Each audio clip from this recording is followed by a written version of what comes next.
Howdy, folks. Happy Wednesday. Happy hump day. Things are starting to get back to normal in the snow capital of the world, although it's now 5 days after the start of the blizzard, and there's still a driving ban in the city of Buffalo. There are side streets that have 3 or 4 feet of snow and cars all over them, and they can't get plows down the roads to clear them, so they have to go in and pull the cars out, bring them to a big parking lot somewhere, and then clear them. It's a complete disaster. Anyway, I'm almost sick and tired of talking about it. I just wish we could go back to normal. Russ, start us off with the pre-show. So let's talk about the Carlos Correa situation. I just put an article up on sportsology.com about it. Here's my belief about the situation. Now that they have identified a problem, whether it's his ankle or a plate in the leg or whatever it might be, he's got an issue that he failed a physical twice. So Stephen Cohen has money, but he doesn't he doesn't want to throw away the money. And I know everybody's like, well, just put incentives. Incentives are great, except if he reaches easy incentives and still isn't an effective player, you don't want to pay him the kind of money he's asking. My belief is I looked at the scale where Manny Machado is the highest, but I looked at Anthony Rendon, who's not been good the last 3 years because of injuries, $35 million. And Riley is on the cheap end of the great players at 21, but he's young, Austin Riley. Oh, yeah.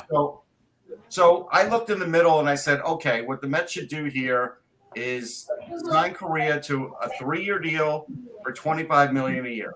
That's what I would do. I would not go any further. I would not go 5 years. I would not go 10 years. I would use Francisco Lindor as the lure here because that's his best friend.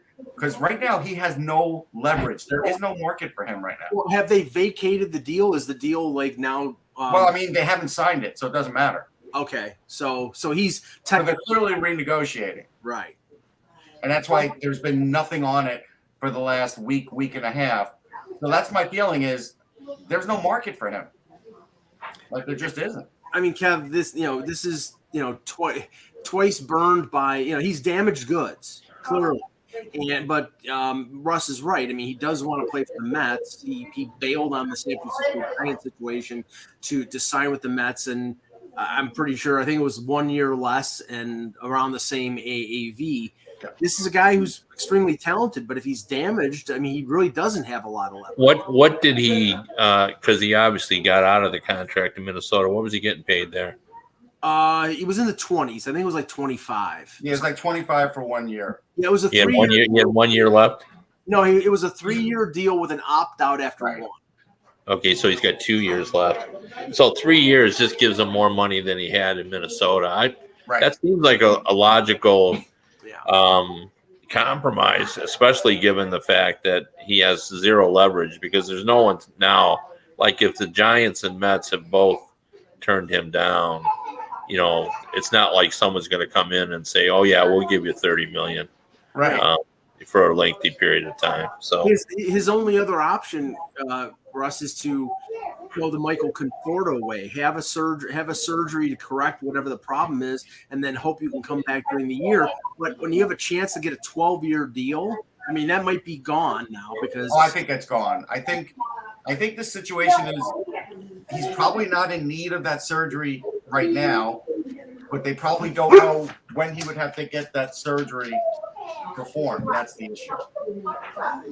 Yeah, I mean, it's not a good situation. I mean, the Mets really aren't on the hook here, but you would think that, I mean, they could go in a different direction if they see that they don't have, any viable option. As we're joined here by Eklund on his veranda in Longboat Key, Florida. Go ahead, Ek.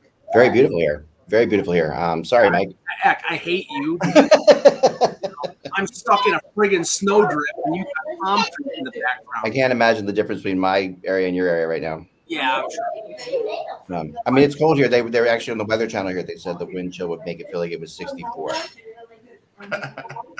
Literally, they said that. You're like, really? 64. Yeah, you're roughing it. Boy. Yeah. Okay, but let's get started here. You started off. All right, very good. Okay, today is the 28th. 28th of December. There we go. Hello, Hockey World. It is Wednesday, December 28th, 2022. I'm Michael Agello, and I love the world. Russ Cohen from Sportsology. Kevin Allen in a balmy 31 in Michigan. I'm Eklund. You're watching HockeyBuzzcast in a balmy 68, 9. Not super hot here. You're watching HockeyBuzzcast on HockeyBuzz.com. This is the podcast that comes every Monday through Friday to fill you in the comings and goings in the hockey world. We're going to talk some World Juniors today. And I got a little fun topic for us to discuss, I think. But yeah, let's start with World Juniors. Russ, what are your thoughts early on here? Well, one of the things I'll be writing about is it does look like Czechia can medal, and that's good for them because, you know, it's been a little while. They've been through turmoil with the country. They've renamed it, rebranded it. Rebranded their country, right? Yes. You know, and right now, I mean, look, after that win with Canada and a good couple of games, what's really apparent is they have good goaltending, and good goaltending in this tournament is hard to find. Goes a long way. Yeah. Tomas Suchanek, who now has 3 career, he's been in a couple World Juniors. He's got 3 career assists. He's now ahead of like Lundqvist and John Gibson, and Yoni Ortillo previously had 2 assists, but he also played great. And so if they're going to get that, and they're going to get great play out of Juracek and Spacek and guys like that, then they're going to be a team that, you know, could surprise. The U.S. looks good. We'll see what they look like tonight against Slovakia. Hopefully they have figured out to play a more nuts and bolts kind of game. I think, you know, the goaltending's up in the air. I like Mberico better, the guy who's going tonight. We'll see if he proves out over Augustine in the end. Luke Hughes is playing great. Lane Hudson's starting to play great, so that's good. Yeah. The top line for them has been real good. You know, Cutter Gautier's good. Cooley's been just outstanding. I mean, Cooley has really looked great. Yeah. Big fan of Luke Hughes, like I've said before. I love watching him play. I just think that he's been tremendous. Kev, right now, Canada's in panic mode after their loss to the Czechs. I think it's overwrought because we know in almost any international tournament, the Canadians lose a game early on, and it serves as sort of a wake-up call. And I think that's what's going on here right now. Yeah, I think one of the basic tenets that you always have to remember about the World Junior Championship is the preliminary round is only meaningful if you don't get into the medal round. And, you know, the Canada is not going to lose 2 games like that. So, you know, they're going to get in the medal round. And how many times have they lost a game and then come back and won it all? So I thought afterward that was Connor Bedard pointed out that, you know, this is not the end of the world and we'll figure it out. And he's probably right. I mean, it's still a great team that they have. And, you know, I think that in the end, they're going to be right there.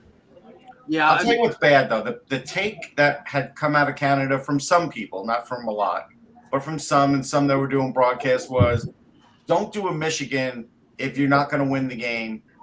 It seemed like all of a sudden doing the Michigan twice was like all of a sudden it was offensive. Yeah, like, again, every young player practices them. Every young player now, even in the NHL, looks for opportunities. They are offensive opportunities. Again, when you have it, you do have the puck. You are putting the puck on net. So now if you ask a guy not to do that, you're kind of asking a guy not to put a puck on net that way. And it doesn't make sense. You're taking the offensive creativity out of their brains. And it's just this old – it's this old, like, you've got to play hockey a certain way in the right way. Listen, hockey the right way has changed now. And I think people who call it and people who talk about it need to understand that. It was symbolic of them showboating, and I don't think they were showboating, but they weren't. But Russ, I talked to somebody who's there, who was I think he was at that game, and said that Canada was just outworked by the Czechs. The Czechs outworked them. They got better goaltending. I mean, Canada had a lot of chances late in the second period, early in the third period to get back in that game. But at that point, you know, the Czechs were up 5-2. They had scored 2 goals in the power play. I mean, I don't think it's any reason to panic, but as we know, you know, the series, the tournaments in Canada, it means more to Canada than almost everybody else combined. Yeah. So you have this overwrought analysis. I mean, one of the things that I would suggest for them, I mean, as great as Bedard is and Fantilli is, and a lot of other players, they do have an older goal scorer in Dylan Gunther, and I felt like they got it to him a little bit, but probably not enough, and probably not enough on the power play because guys were doing a little bit too much individually. I think when you get on the power play, you have to stick to what the power play is, how the coach says it is, and don't try too much of that because you know what? It still does depend on good shots, once in a while getting to the net. Those things do work. I mean, they do. Yeah. But again, I just think there'll be more with the game plan in the next game too, like Kevin said. So, Kevin, having been doing this forever, this tournament, as like Mike said, is a big deal in Canada. But in the U.S., it's always been sort of, I mean, it's gotten bigger because the NHL Network carries it now. But how have you viewed the growth of this tournament? Well, I mean, it has grown, but still not far enough. I mean, you still have to explain it to people in our country. Yeah. The hardcore fans certainly understand it. They understand that if you see guys in this tournament and they've been drafted by your team, you're in good shape. Like It's a story in Detroit here that Detroit, a rebuilding team, only has one player in the World Junior Championships. Right. They had 7 last year. And if you look at the teams that have either 0 or 1, I think Toronto has none, right? And they're all contenders. So if you have only one in your rebuilding team, it's alarming. It's kind of an indicator of kind of where you're at because you should, have players in this tournament if you're drafting well.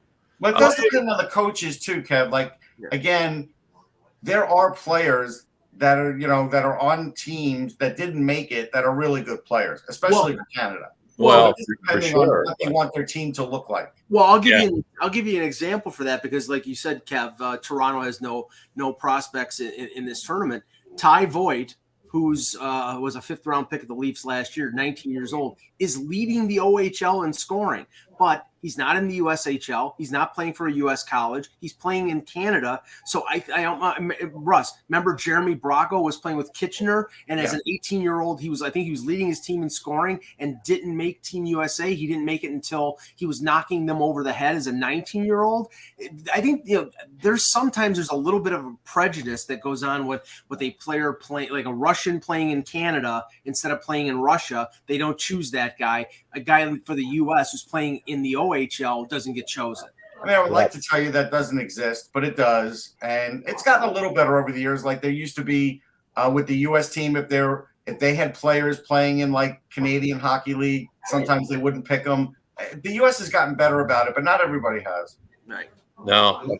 Yeah, that's amazing. You mean coaches actually? There's politics involved, and it's like that's really shocking. I mean you're right. I mean I would never dispute that. But it still is an indicator. Because I'm sure there aren't 10 of those players, from the Red Wings that were in that position, right. And I'm sure there weren't 10 players from the Toronto Maple Leafs. So there's probably 1 or 2 there. There are some good players that are good prospects. Some of them are too old. Some of them are too young, where there's a veteran team. It just depends what, where the team is at. But, I agree though with what Russ said about, all this angst over, I didn't see it, but there was a third fellow who tried the Michigan move in a different game and he failed as well. Right. And now people are saying, oh, we got to get away from that. But that's the game now, that's the way it is. And, you can't be the old timer who says, I walked 6 miles in the snow uphill both ways to get to school when I was a kid. I mean, the game has changed, Players who do things like Zegras did with the, and obviously there were players before that did it. They have an influence on young kids. I mean, how many kids do you see doing the little inside move that Austin Matthews does with his wrist shot, where he brings it into his skates? And then, I mean, I see everybody doing it now. It's because deception is the best way to score on goaltending because goaltending's tough at every level now. Yeah. Goalies, even young players, it used to be like, hey, we talked about Finland because hey, look, they all have their personal goalie coach. Well, in a way, everybody in this country does too. And in Canada does too, for all the coaching they go through in the summer with teams that they're on, with programs that they're in. Right. I mean, the level of coaching for goaltending is off the charts compared to what it used to be. So yeah, you have to do things like that to score. Let me give you an example. Go. Yeah, let me give you an example of how these kinds of things, alter the way the game is played. Like, when I first started covering the league, I've told this story before, but I would say maybe 15 or 20% of the players in the league could one-time the puck really effectively. But the Edmonton Oilers with Yari Curry and a few others started to do it with regularity. Well, then everybody started to do it with regularity, and then kids and juniors started emulating that. And now everybody in the league can one-time the puck. And, we never used to pass the puck in front of the net. But Nick Lidstrom of the Red Wings started doing that because to relieve the pressure. Nobody ever watched the guy in front of the net because nobody ever passed the puck there. Now you look in teams all around the league, and kids and junior now use that as a release. If the guy's wide open in front of the net, they pass it to the guy and he carries it out of the zone. We never used to shoot for an empty net from your side of the ice. But now analytics have shown that, that's a high percentage play to try to do that. So those are all things that old timers would not have liked that we've started to emulate because somebody did it first and we got things. And that same thing is true on these Michigan goals. If we start scoring on them with regularity, you're going to see every team in the league start developing those plays. And remember that we live in the age of YouTube, right? So like all these kids are watching all these moves. So like if someone has a great move somewhere, everybody's seeing it everywhere. And, and they're picking up on it, they're watching it, they're figuring out how to do it. I mean, there are incredible TikTok channels out there of guys who are these aren't guys who never make the NHL, but are unbelievable stick handlers that do like incredible stick handling moves. Like, can hold the puck around in all different kinds of ways that, it's phenomenal. They're not NHL players, but they're inventing moves all the time that NHL players are picking up on how to do. And then they're skilled. Like there's guys that are making money just because they're skilled doing that on YouTube. Just because of those skills. So we're growing exponentially, basically. Yeah, I mean, I see that stuff, and the thing is, it's like it's interesting to watch for about 5 seconds. It's like it's like eating popcorn. Then you get sick to your stomach watching it over and over. I eat popcorn all the time, Mike. I'm sure you can. But I'll just say this: it's like, I mean, the skill in the NHL now is exponential from what it was like when I was a kid. That's the speed, the stick handling, everything in terms of skill has not even close. It's not even close. So I mean, it's the other thing. So Kevin, the other thing about getting back to your point about Detroit not having players there, Detroit has a lot of good young players playing on their team. Like that's the other thing about this too. Like that you have some players who could be maybe playing. I don't know if Detroit has anybody under 20. I guess they do, right? That could be playing in this tournament, but isn't. No, they don't. No, these are the guys. They let all their players kind of mature a little bit. They usually do, but there are other players in the NHL obviously that could be playing in this tournament. Yeah, no, that's right. And there are a lot of different factors. I mean, it's not the end of the world. Like I said, it's an indicator. It doesn't really mean anything it doesn't mean that the Red Wings rebuild is a disaster. But you want to see. Like they had, I said 7. I think it might have been 8 last year. They had the year before they had 7, so that was good. But now this year, that's better than good. That's pretty incredible. Well, but it's really meaningless because I remember I'm talking about 2004, 2005, something like that. The Leafs had 7 players in the tournament, and I think they had 5 on Team Canada, and none of them turned out to be good. I mean, they were NHL players, but then nobody turned out to be a star. It's cyclical. I mean, go ahead. I'm just going to repeat what I said. It's an indicator, but it doesn't. It's an indicator. That's all. It's an indicator for sure, and it's also something. I mean, this tournament, I think, in places like Buffalo and Detroit, has always had more of probably a following than it has in other places like Philadelphia. It does. But it's Canadian cities. It's really, if you think about it, though, how great is it for the NHL? I mean, they don't need a crystal ball. They just need to send scouts to they can see the future. I mean, the future is all kind of laid out. all these guys end up having incredible impacts on the game. The top stars of the World Junior, with only a few exceptions. You know, the Americans have had a couple of players that dominated who didn't end up being, you know, exceptional players. But for the most part, if you dominate at that level, you end up being a good NHL player. And Russ, I think you're always saying, Russ, that that this tournament is too much focus. You think because you can't put the whole year's worth of focus. You're right, but like you also can't dismiss guys because they're on bad teams. Like Ian Scherzer and David Reinbacher, both. I mean, Reinbacher is going to be a top pick, a top 15 pick. He's a defenseman, but he's playing for Austria, and so is Scherzer, and they have a lot of talent. But like, the defenseman went -5 the other day. Does that mean he can't play? No, that just means his team stinks. Right. And so you kind of have to understand that, hey, some of these guys are not going to be able to perform to the level that they could in the league that they're in, or what they might in the future, because the team around them is just bad. Correct. What's interesting? So I'm down here in Longboat Key, my in-laws place, and they have cable. And they have I'm going through it, and they have the NHL Network. It comes up, but it's not on their package. Like it's a special package. And that always frustrates me. I gotta be like, NHL Network has to get on more packages. So that's been a problem since day one. Yeah, so they need to just be on the main packages, but so they're on the external, the sports package, which packages, right? $25 extra a month on my cable package, but right, and that's fine. I'm watching it on my laptop, no big deal. But it was a little bit frustrating. And this tournament to me, and I think a lot of fans out there, you have memories of things like seeing your players play for the first time. Like I remember seeing Kelly Lindbergh, Jeff Carter, Mike Richards, when they were Flyers, and Claude Giroux playing in this tournament before you ever see them play, on your team. And that's always kind of a fun thing, I think, for people. And there's definitely we have seen some great American Canadian matchups in this. That they should always play on New Year's Eve. That's my opinion. But never. That's the way they used to do it. It was great when they did that. I remember when I was at the Winter Classic in that's the Boston, classic game. I had roommates that were like, Russ, don't you want to go out for New Year's Eve? And I'm like, yes. Once the U.S.-Canada game ends, I'm happy to go out. And I'm watching it on a laptop, and it's skipping in video. Yeah. But I'm still watching it. I think I would always have that. Kevin, I think you and I were together for that. At that Winter Classic, perhaps. Because I was at the bar watching that game. Yeah, for sure. There were a bunch of other hockey people there too. It was a lot of fun. I mean, it was like yeah. I mean, it's a great. I understand. For Americans who don't quite get it, in Canada, it's like their version of bowl games, but even more intense. That's a good way.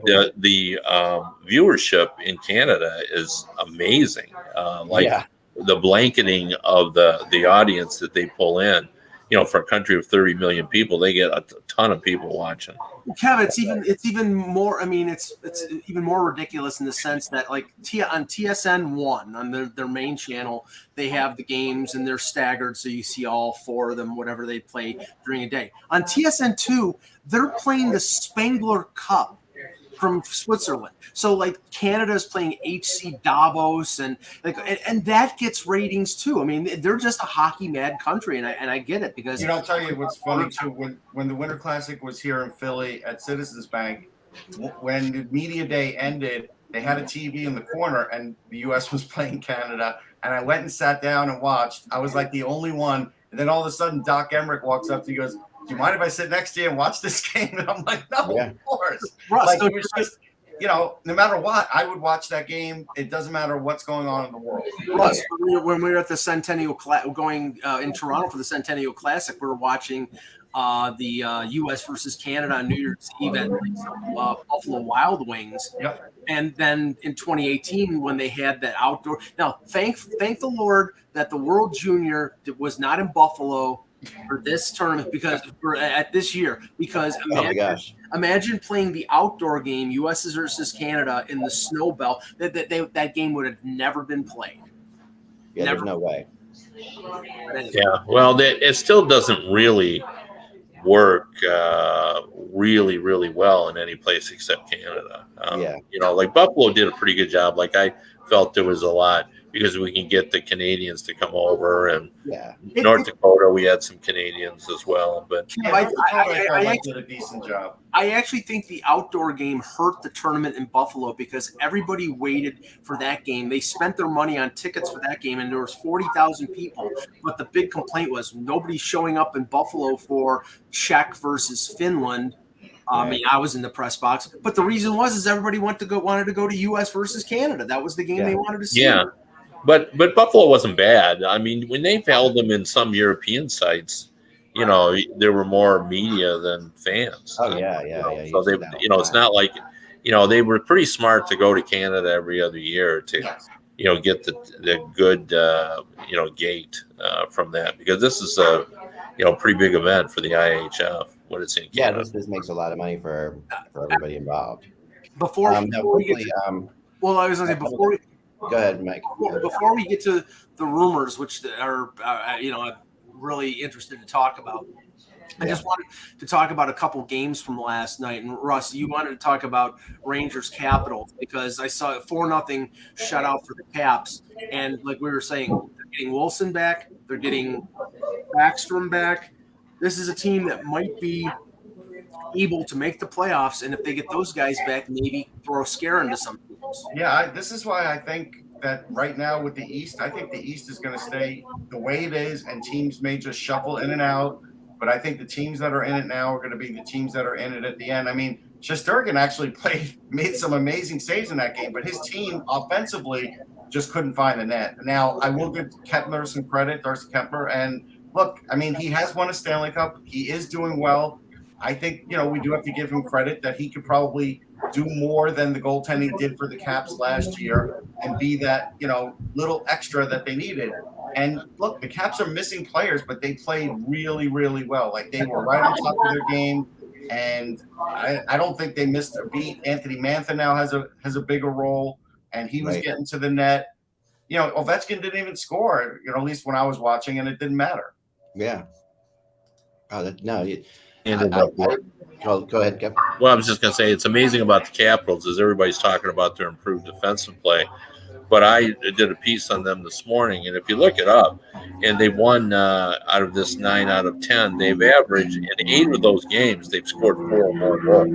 Like, their offensive might is on display, and as Mike pointed out, they're doing it without Carlson, without TJ Oshie, without Wilson, without Backstrom.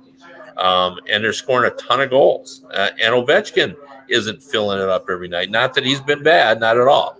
But, it's not Ovi every night. No, has stepped up. Yeah. It really has stepped up. So, it's been the difference. Now, obviously, they had a shutout last night. But, and the other thing about them, too, Lindgren and Kemper they make the Capitals the only team in the NHL with 2 goalies with 10 wins. Like, Lindgren has really been good for them. He has. So he's slowly. Montreal had him. I remember when he was on Montreal. He's come on slowly, but he has become one of the better backups in the league. He played against his brother Ryan yesterday. They were showing their mustaches. They both have these, one has a handlebar mustache, one has more of an upturning mustache, and Charlie. It was fun to watch in that respect. But you're right. That goaltending is a complete 180 from what they had last year. Yeah, no, it is. Remember they picked up Lindgren. I think Lindgren was the number 3 in St. Louis, and he had great AHL numbers. And I think when either Binnington or Hofer or whoever was hurt, he came up and he in like 10 games he had really great numbers, and they signed him to a 3-year deal at pretty reasonable money, and that was a pretty astute signing by McClellan because. Yeah. When you get a good backup at like $1.1 million, that is that's something that just it's worth the price of gold. Yeah, absolutely. So any other games to get to for last night? Oh, yeah, no. Well, the one game, and Kev, you have to unmute yourself. The one game there were 2 games that were really interesting. One, Ottawa, Boston, and I watched the third period and the overtime in this game. Boston had 26 shots on goal in the third period. Cam Talbot was unbelievable in this game. And then in the overtime, Ottawa had like 3 or 4 breakaways. Brady Tkachuk, Stützle, and Swayman was incredible. And I'm just saying, even when Boston doesn't put in a 60-minute effort and loses, they get a point. They're just an absolute machine. It's ridiculous. Kev, you're still muted. I don't know. You have to unmute yourself. Get them there. But Russ, I mean, I did with Boston. It's just I don't know. They're just on an incredible roll right now. They are. The NHL is kind of lucky in a way because when they set up Boston-Pittsburgh a year ago, it could have been not great for either one of these teams. They have stars, but to show up at the Winter Classic, it may not have had a lot of pizzazz.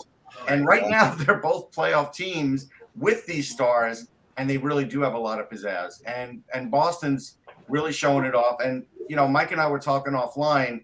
I think Boston's going to push every chip into the center this year to try and win the cup. So that means at the deadline, I think they're going to outbid teams with picks and prospects, whatever they've got, to try and maintain this position. Because right now we could all see it.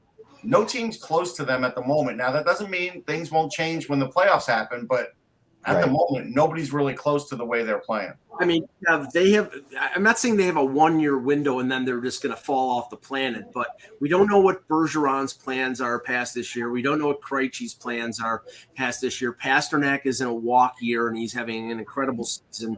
Everything seems to be on a rolling for them. So it would seem to me this sets up Don Sweeney being able to go out at the deadline and we can debate who would be the best fit, whether it's Kane or whether it's Horvat or Ryan O'Reilly, who I want to talk about in a minute. But they seem to be set up to make that big move and push all the chips in the middle of the table. Yeah, I completely agree with what Russ said, too, about how they've been the best team by far. And even, every game they're competitive. They're so consistent. The only team I would put up there with them, Mike, is your team. The Maple Leafs. I've really been impressed with the Maple Leafs. They've got the goaltending that none of us except you thought they were going to get. The Maple Leafs have been, with after they've lost Muzzin, they've brought in other guys and they've somehow kind of pieced it together by committee, and it's actually a better situation than they had, before. So it's kind of worked out. But Boston, with their level of competitiveness, just, as you said, even on their worst days, they get a point. And or they lose by a goal, but they're right there all the time. And there's been a lot of stuff coming out of Boston in the last 2 weeks of sources saying, we're in big on all these players. Patrick Kane's name has been mentioned several times. I saw anonymous executive said they're very interested in Patrick Kane.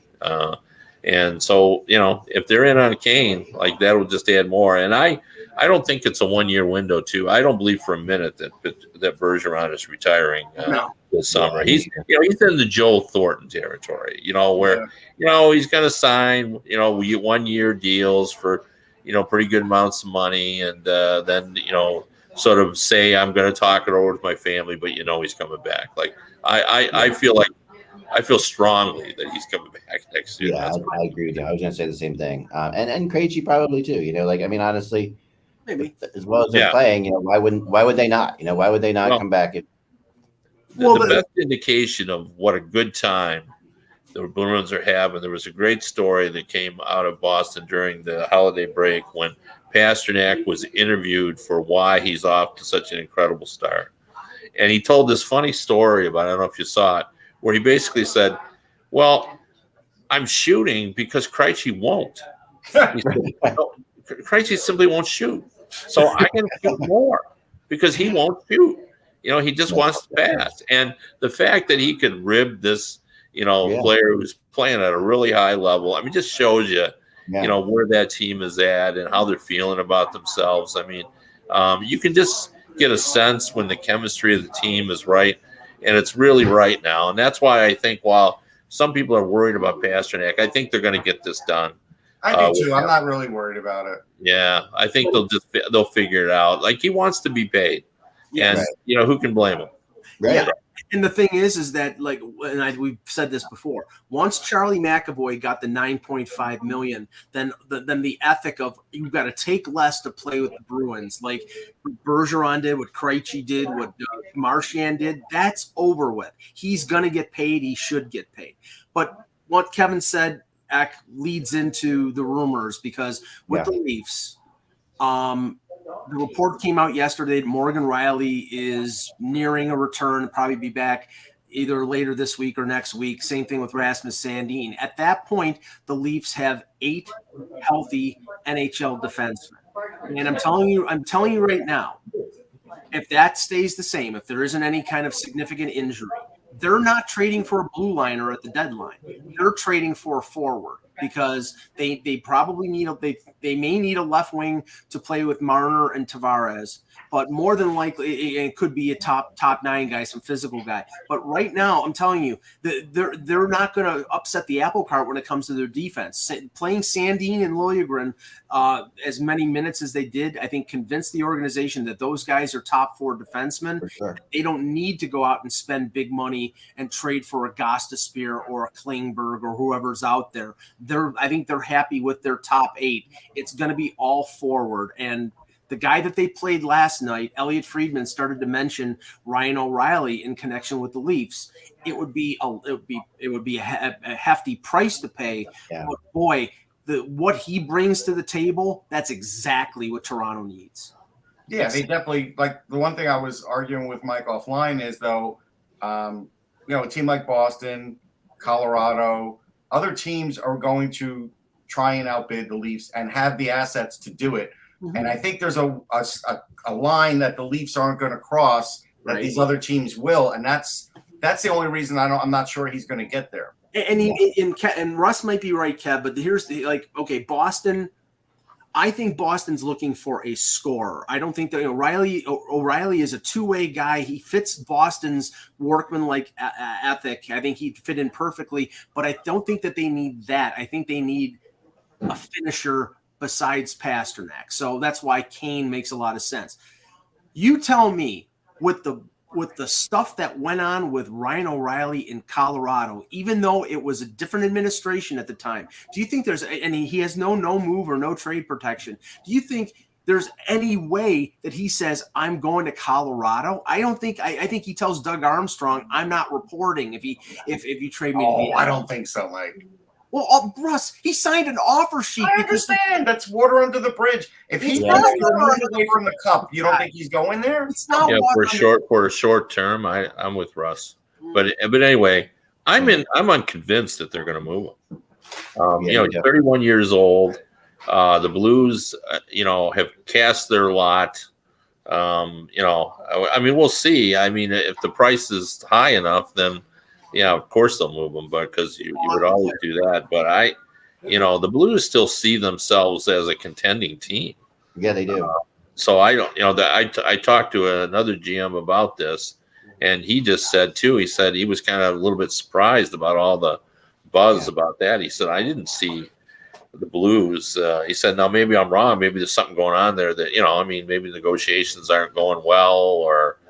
All that kind of stuff. But he said, why do they want to move him? They're not rebuilding, so it'll be interesting to see what happens. I think, to me, I still think Bertuzzi makes the most sense for the Maple Leafs. First of all, it's easy to build. His contract is folded into the team without too much hardship because I think Muzzin would cover that contract. So what's Muzzin? Muzzin is 5'6", so they could fit Bertuzzi, which was he's in the fours. But right? He's in the fours, so that makes more sense. But yeah, I think the one thing that scares Toronto about Bertuzzi, and I'm just saying this, and this is always what I use as a being the doubting Thomas that I am. We know that he gets injured all the time. That's the type of game. Yeah, but these last injuries, he got hit with a shot. Yeah, you know what I mean. Like that's just unlucky. Yeah, that's unlucky. So he got hit in the hand in front of the net by his teammate's shot on the last one. And he goes to the net. You want him not to go to the net? No. That's There he is, and that's the type of player. I mean, I agree with you. That's the type of player that they need. But I think there's a little bit of scar tissue there with the Leafs when it comes to getting a player at the deadline like they did with Nick Foligno and giving up a first-round pick and him getting hurt in the third game after they traded for him. It was bad luck, and I'm not saying it's going to stop them from making moves, but I think that when you have a player who's like an Iron Man like O'Reilly and a player who's had a propensity for injuries, I think they opt for the guy who's the Iron Man, but who knows? We'll see. What could they give up for O'Reilly too? Probably a number one and one of their top prospects. Russ doesn't think that's enough, but that's not enough. Minimum 3 assets. Yeah. I've heard the Blues are actually very in on Timo Meyer, so that's they're more in buy mode. That's bizarre, because I mean everything from the broadcast last night, and this is following what Kev is saying. I mean, they're right now, I think they have 35 points. They earned a point last night in the over. Right now, Edmonton and Calgary were the teams at the bottom of the wild card at like 39 and 38. So they're not way out of it. But if they have one of their losing streaks again and they go 6-7 points out, then they're probably sellers. Then they're probably selling Tarasenko. I don't know. See, Mike, here's the weird thing. I can tell you, when I was at the draft in Carolina, I was talking to a Blues reporter at the time, and they had just missed the playoffs for the first time in 15 years. And he was like, "Oh, that really stinks." And I'm like, "No, that's a good thing." And he goes, "What do you mean it's a good thing?" I'm like, "Because they would have just limped into the playoffs and got eliminated." And that's the way I feel the Blues are now. Even if they were to make it, I don't think they're the team they were last year. They're not getting the goaltending they were last year. I think the magic is kind of gone. And if they spend more assets just to hopefully limp into the playoffs, I think it's going to cost them long term, and I wouldn't do it. Krug is out for 6 weeks. Perunovic is out. Bennington has been inconsistent. Remember, Doug Armstrong is the guy who, when they were 2 or 3 points out of a playoff spot, traded Paul Stastny. So he's decisive. Even when you think that they have a chance to make the playoffs, if he doesn't think that there's enough there, he will trade big players who are rent. And hell, before they made their run and they ended up winning the Stanley Cup, we talked about them trading Pietrangelo. And it was realistic until they had that run in January. I've often said, I just jokingly say, when that year in the Stanley Cup, one of my friends I'd only talked to a couple times a year texted me at one point, please tell me the Blues are going to trade Pietrangelo. And the next text I got from him was, I can't believe we won the Stanley Cup. It was just like, what is it? It was really catch lightning in a bottle like that twice in a 5-year period. It's hard. Yeah, no, that's very true. I do agree with that. Now, Kev, I want to ask you something. This leads into the prospect, or leads into the rumors. Elliot Friedman said last night that he believes that the deadline will be very busy, which is good news for us. But that with half the teams in LTIR, he thinks that most of the deals are going to be made probably in the last week to 10 days because there's just no cap space. Yep. Yeah. No, I just don't see any way around that. So I think that's what's going to happen. But I agree, too. I mean, there's so many good players, and there are teams that really believe that they have a shot, and there's teams that need to make the playoffs, too. Yeah. And, we don't know what's going on with John Carlson in Washington, out indefinitely. What does that mean? Right. So are they going to be looking for a defenseman? He's a big salaried guy, so you could get some LTIR money there as well. And, they don't know where Backstrom is going to be as well. So Washington, there's one, nobody talks about Washington, but they could be very active depending on what happens. We need to know what's going on with Carlson. So, there's going to be a lot of teams. And, we didn't think Taves was going to be much of a factor before the season. Now he is, because it looks like the Blackhawks are willing to pay half of his salary. And if O'Reilly is in play, wow, now we have more centers than we've ever had. Big time centers that are available. Yeah, Taves for that, Larkin possibly, O'Reilly. Not Larkin, but I think they'll let him go to the thing. But and then Kane and Besser and Meyer. There are Horvat's out there too, guys. Yeah. Who? I'm sorry, Horvat too. Did you mention him? Yeah, I mentioned. I missed that. Sorry. Yeah, so I mean, no, but let's start with the rumors that you were talking about because Meyer, the thing that really hurts him is that $10 million qualifying offer. He's a $6 million cap hit. So if a team, Kevin's right because we talked about it on Monday a little bit. Teams might just treat him as a rental and just not qualify him because that $10 million is so onerous. I agree. I mean, with the exception of maybe New Jersey, who might try to figure out a way to qualify him. I've been told, but besides that, I think it would be a rental situation for sure. But I think, but St. Louis apparently is willing to. It just kind of shows that there are definitely some people there that aren't willing to let go of this possibility of getting one more big run in here. Yeah, I mean, I watched him last night, and I've seen him play 2 or 3 games this year, so I haven't. I can't say I've watched them all the time and don't have a great feel for them. But based on the way that they played last night, and I'm going to see them again next week when they play the Leafs, they're not a serious contender for the Cup. Not at all. I mean, they're with the loss of Krug. I mean, Justin Falk is playing big minutes. Yeah. Their depth on defense. I mean, guys like Letty and Bertuzzo are playing big minutes. Yeah. Binnington is not the Binnington of the second half of the year in 2019. He's really been sloppy. And I mean, they have talent up front, but I just don't know. I don't think that they're really in a position to say they're one player away. I think they're,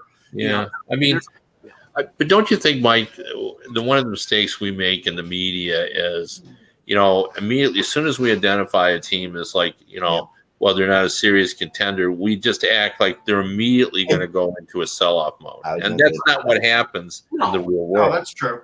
No, that's just not what happens. I mean, and you said it earlier where, you just felt like, they're just not really a contender. So, they should move out those assets. But I'm not sure they will see it like that, especially if they really want to re-sign them. Because the danger is, people always say, well, we can always, re-sign them in the summer. But often it doesn't work that way. They get with their new team. They have some success. Right. They think, well, maybe I need a fresh start. This coach really likes me here, whatever. And so I'm not so sure. It's going to be interesting to see. Now, I'm not completely ruling it out because I don't know, maybe O'Reilly is, they realize that, they think he needs to take a haircut. Maybe he says, oh, no, I can, on the market, I can get this. So, I think it's a possibility. But I don't think it's automatic that they're just going to move him because they decide, well, we can't win once we get to the playoffs. No, I mean, you're right. I mean, they may just take that death march, even if they're 5 points out at the deadline and go for it. But I just think there's a point where you do bankrupt yourself trying to do it. It's easy for me to say as looking at it as in an outside perspective. I get that, but and right now we're not even at the halfway point. But you look at right now, the top 8 teams in the Western Conference are at 40 points or more, and St. Louis is at 35, and they've got 2 teams in between them. So in terms of the wild card, I mean, we know that 5 points, 6 points, 7 points is tough to make up. Yeah. So what we don't know is what if they're close on a contract? Like what if they've been going along and we just don't know? Right, that's true. Yes. Yeah. Right, and it really feels like there are teams too that can turn that I think with confidence and without confidence look totally differently. That St. Louis is definitely one of those teams. Like when they still have the players who last year were pretty confident against Colorado. They've lost some of those players for sure, and they've got some injuries, like you said, but they still have a lot of those guys look pretty good. That gave Colorado like the hardest battle of anybody last year. This team is not that far off. If they can get on a streak the other way and really put it together, which they have done already a couple times this year, they've been so streaky back and forth. But Eck, as you know, you can get confident they're definitely a playoff team. Eck, as you know, one of my predictions that by some miracle was wrong because I said that Chicken would be traded before the trade freeze. Right. I'm shocked at the fact that he hasn't been traded yet because he's played so well since he came back. But it must be that, Kev, nobody's matching or even getting close to what Bill Armstrong is looking for. And that's surprising because he's playing great. Well, I say this regularly, and Eklund and I have had this discussion. Yeah. For the most part, what people say publicly is what they do. And he has said, we're not in any hurry. If it doesn't work out, we're willing to, keep going ahead. If we don't get our price, we'll just not do it. Well, he's just done that. I don't think he was lying. I don't think he was in a hurry. They still think he's a good player, And now the only thing that's different now is that he's pushing them a little bit. Yes. Yeah. So I think that is, but I do think they're not in any hurry, and they're waiting for the right deal. So. Oh, for sure. I mean, and some of the teams that are interested in, like Toronto, who's one of the teams that these teams that there's no reason for them to do anything right now. Like we talked about before, wait till the cap, wait till you get closer. These are teams that are in the playoffs. I mean, Ottawa is a team that's interested in them. They have a reason to do it now. Yeah, Ottawa makes complete sense, especially after. Well, especially after what happened last night, because they lost Zaitsev to injury. Artem Zub is out right now. Jake Sanderson played like 25 minutes last night. The thing is, Ottawa's so far out of it that this is and thankfully Chychrun is under contract for 2 more years, so it's not a now move to get them in the playoffs. It's an addition move to. It's a move like this guy's available now. So again, they don't really necessarily see the rush if they really are thinking about the playoffs. But I get a feeling that I don't think Ottawa thinks they're out of it either. But no, they could be for sure. But especially a game like last night that when you see the way they play against the Bruins, they still have some faith there that they can make something happen here. So they have a lot of injuries and they're 10 points out of the second wild card, which is again that's a lot of landscape to make up. For sure. It's not impossible, but it would be tough. And sure. I don't know if they can make up that ground. So I'd say it's probably 1 chance in 10 that they do. I have heard with Bo Horvat, mentioned this too before, Buffalo, the Islanders, and the Capitals.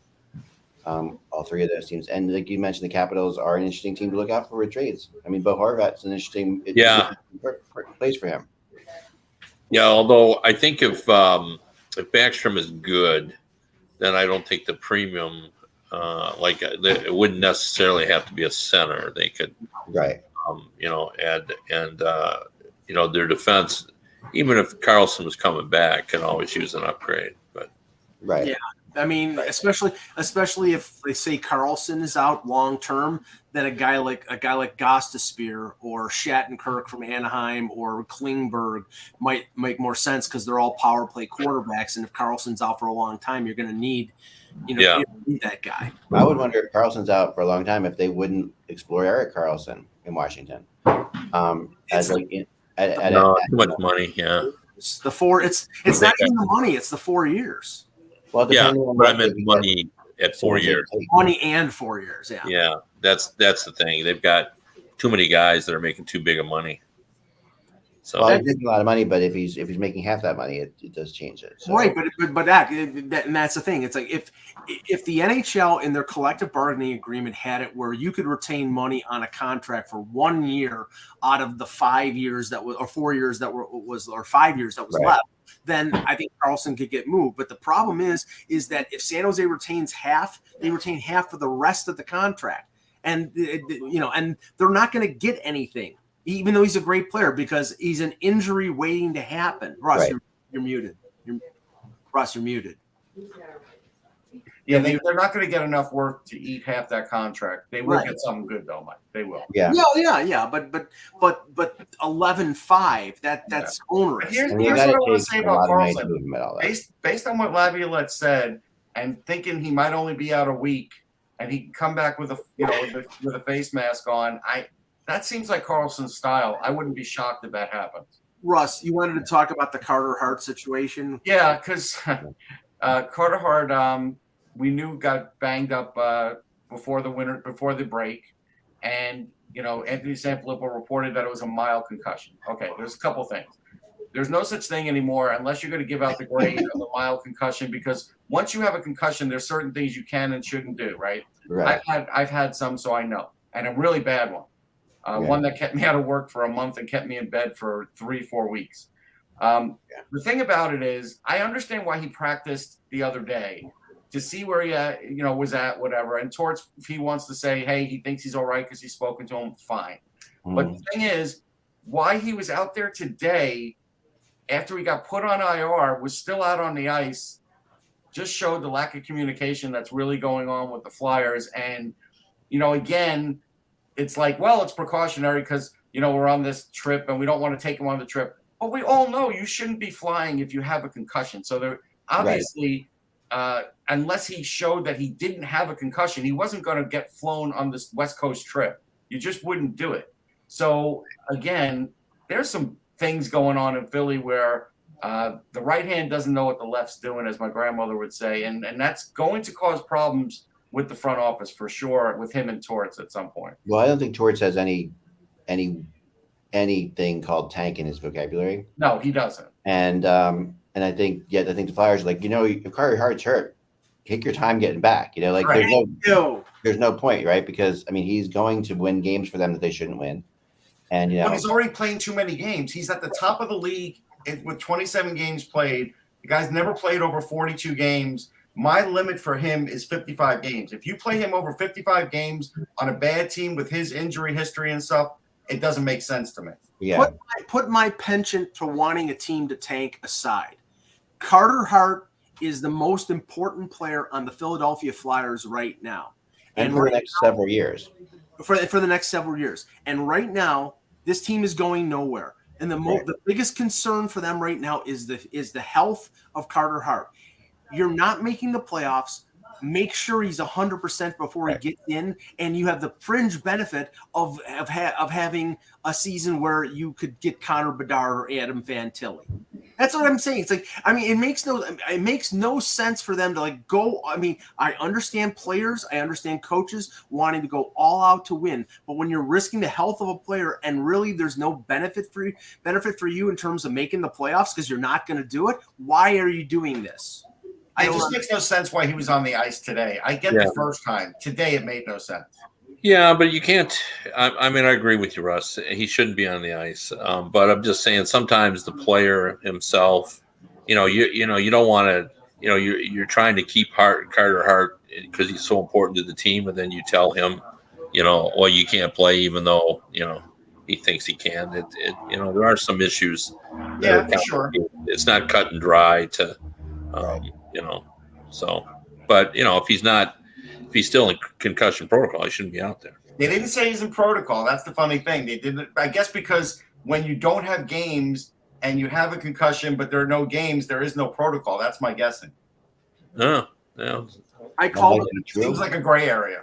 I called him the Tua of the NHL because right now with his concussion issues, it seems just like Carter Hart because we don't know what the status is. One day he's in protocol, one day he's not in protocol. Come on.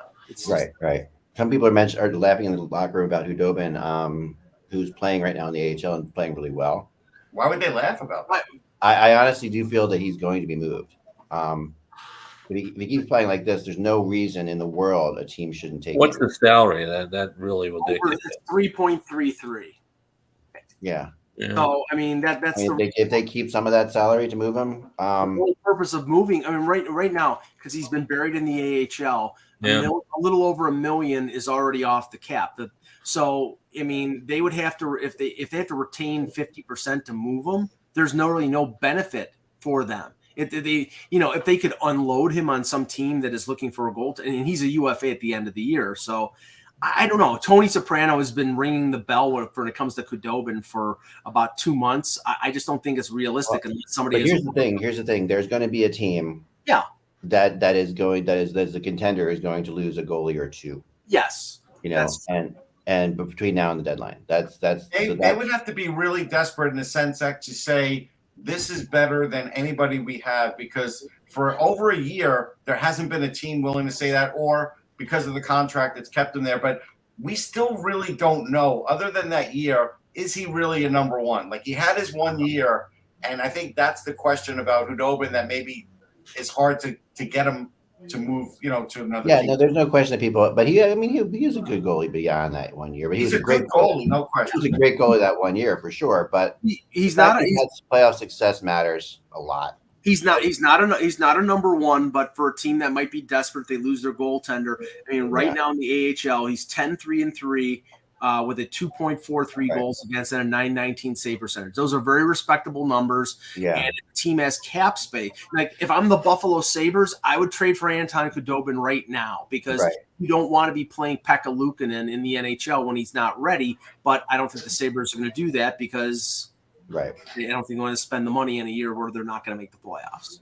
That's true. All right, that's all the time we have for today, folks. Thanks so much for watching the Hockey Buzzcast. So hope you guys up in the north are okay with your weather. Hope you have enough food there, Mike, in your house.